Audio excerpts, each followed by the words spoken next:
Sardis Lake, who has a surface area of 14,360 acres, 117 miles of coastline, an average depth of 17 feet, a maximum depth of 55 feet, and an elevation of 584 feet, produces enormous bass in addition to offering fantastic crappie, catfish, and walleye fishing chances. Located 5 miles north of Clayton, Oklahoma, along Oklahoma Highway 2, Sardis Lake is a reservoir in the Pushmataha and Latimer counties in lovely southern Oklahoma. There are multiple boat launch ramps at Sardis Lake, including those in the Narrows, Sardis Cove, and Potato Hills South. For largemouth bass, spotty bass, white bass, walleye, white crappie, bluegill, green sunfish, red ear sunfish, channel catfish, and blue catfish, Sardis Lake is a fantastic place to fish. From this article on Sardis Lake fishing, we are planning to share all useful and important information that you need to be aware about. We got information for this article from Matthew Woods, who is a fishing expert in Sardis Lake. With the construction of Sardis Dam on the Little Tallahatchie, Franklin D. Roosevelt's Flood Control Act of 1936 resulted in the development of this sizable reservoir. The dam also produced Lower Lake, a 425-acre lake that the locals refer to as being lower and smaller. What are the best Sardis Lake fishing hotspots? 1. Engineer Point. Woods chooses hotspot number 1 based on the winds on Sardis Lake. Even in July, the lake may get choppier in the afternoon breezes than most fishermen are willing to endure. Engineer Point provides some wind cover, which is unusual on this lake, according to Woods.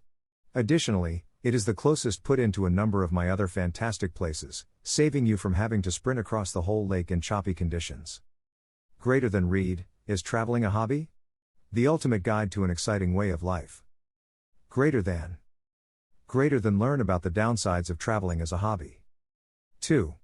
Marina Ditch. The Corps of Engineers excavated a causeway behind Engineer Point when the lake was constructed. For larger boats to enter and exit the main lake, this causeway provides deeper water access to Sardis Lake Marina. In the summer, the flats on each side of the ditch are about 16 feet deep, according to Woods. Crappie are attracted to the sharp drop down since the bottom of the ditch is 25 feet away. Woods suggested paying attention to the ditch's tiny curve, which breaks to the right as it enters. Additionally, it will have some current flow, which also draws crappie to the edges. In July, tight-lining 2 minnow rigs from the front of the boat is his favorite method for fishing this region. Set your poles to fish at a depth of 12 to 14 feet, he said, and you'll be right at the top of the ledge. 3. Sardis Lake Marina. All year long, but particularly in the sweltering summer, some crappie will be drawn to and held by the extensive roof structure of the covered boat docks.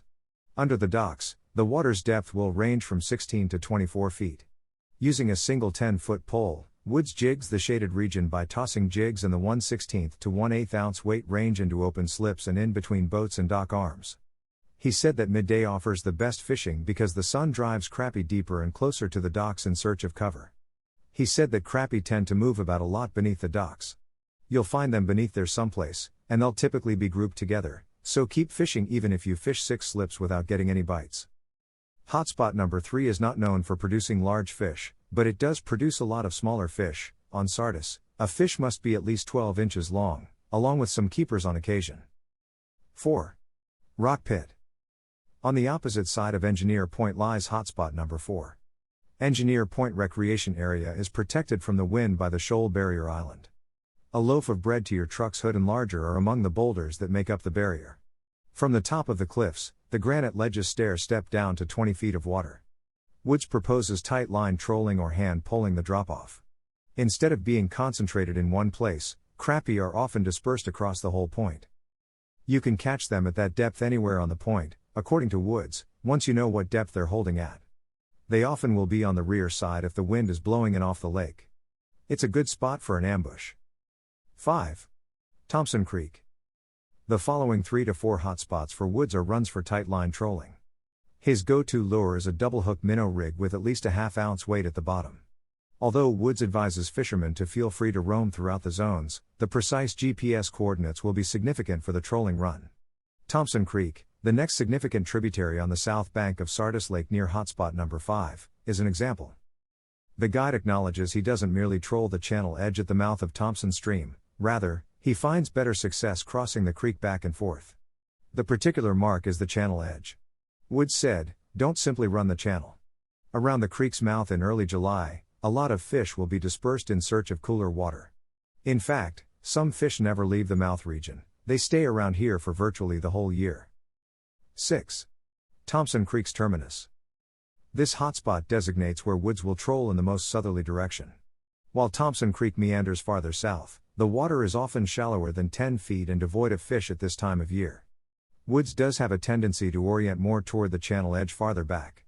The creek channel, which is only about 20 feet wide but well defined, descends from around 6 to 8 feet on top of the ledge to 16 to 18 feet in the channel, according to him.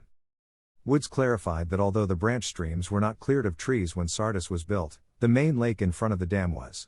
On the bottom and borders of the channel that will retain crappie, look for leftover wood cover in the form of stumps, fallen timber, and layovers. 7. Clear Creek. When approaching from the main lake, hotspot number 7 has the Clear Creek boat ramp on the left-hand side of the hotspot. Similar to Thompson, Woods loves to go from point to point rather than merely troll the channel edge close to the mouth. A minimum of 1.5 miles of water must be covered since Clear Creek is the longest tributary on the lake, and he will troll 3/4 of the way back. Clear Creek is a day excursion all by itself, he said. Don't let all that open sea scare you. They do these gradual drawdowns on the lake all summer long, and the crappie are continuously migrating. Since white crappie are often the dominating species, finding and capturing them is rather frequent throughout Sardis.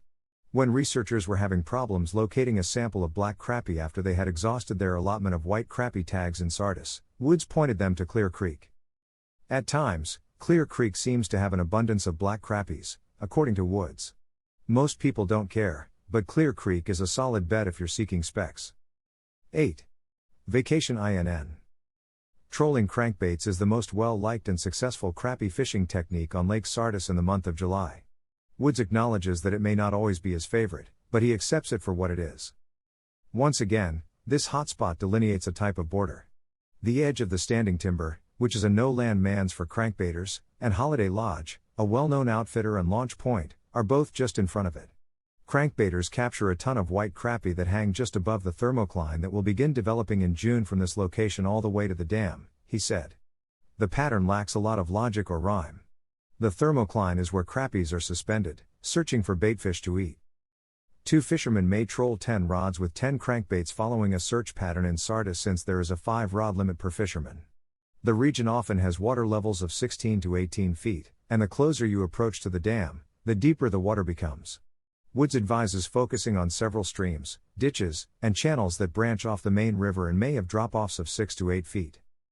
9. Lespedeza Point. Lespedeza Point is the last hotspot on Woods' list.